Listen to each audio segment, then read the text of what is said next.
ఆ రోజు ఎందుకు వచ్చిందో నాకు ఆలోచన తెలియదు, కానీ రాష్ట్రంలో అందరినీ భాగస్వాములు చేయాలి అనే ఉద్దేశంతో ప్రతి ఒక్క ఊర్లో ఉండే పవిత్రమైన మట్టిని, ఆ ఊర్లో ఉండే పవిత్రమైన జలాల్ని,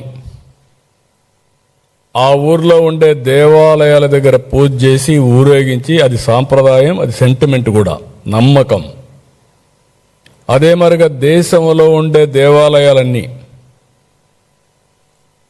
మసీదులన్నీ, మేజర్ మసీదులు, చర్చిలు, స్వర్ణ దేవాలయం, వైష్ణవి దేవాలయం, ఇవన్నీ కూడా తీసి అవన్నీ తీసుకొస్తే ప్రధానమంత్రి గారు ఆ రోజు పార్లమెంట్ సాక్షిగా పార్లమెంట్ యొక్క పవిత్రమైన మట్టిని, యమునా జలాలను తీసుకొచ్చి ఆయన కూడా అప్పచెప్పారు.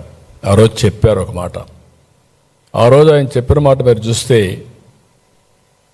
నేను ఈరోజు పార్లమెంట్ సాక్షిగా మట్టిని తెచ్చాను, యమున పవిత్రమైన జలాలు తీసుకొచ్చాను అంటే పార్లమెంట్ పూర్తిగా అమరావతికి అండగా ఉంటుంది, దేశం కూడా మీకు అండగా ఉంటుంది, నేను కూడా అండగా ఉంటానని చాలా స్పష్టంగా ఆ మాట చెప్తే, నిన్న జరిగిన ఓటింగ్లో దేశం మొత్తం సంఘీభావాన్ని తెలియజేశారంటే అది ఆ రోజు పవిత్రత అని చెప్పి కూడా నేను మీకు తెలియజేసుకుంటున్నా. ఇది సెంటిమెంట్ అంటారా, నమ్మకం అంటారా, ట్రస్ట్ అంటారా, ఏదైనా కానీ ఇది వాస్తవం. అందుకే ఈరోజు మనం కాపాడుకోగలిగాం. అయితే ఒక పక్క ప్రణాళికలు చేసుకో ముందుకు పోయాం, ఇంకొక పక్క కుట్రలు చేస్తూ ముందుకెళ్ళారు. అడుగడుగునా కుట్ర, అడుగడుగునా కుతంత్రం, అడుగడుగున నేరాలు ఘోరాలు. ఆ రోజు కూడా ఇదే పని. రైతుల్ని రెచ్చగొట్టారు.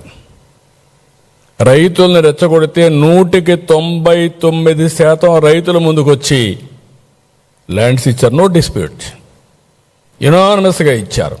ఎన్ని చెప్పినా కూడా వినలేదు. అక్కడి నుంచి అరటి తోటలు తగలబెట్టారు.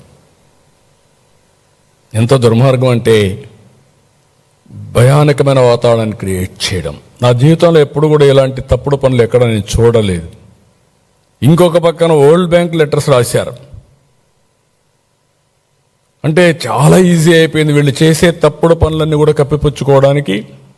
ఎదుటి వాళ్ళపైన గుడ్డ గాల్చి ముఖాన్ని వేసేయడం, తుడుచుకోమనడం, అవినీతి ఆరోపణలు చేసేయడం.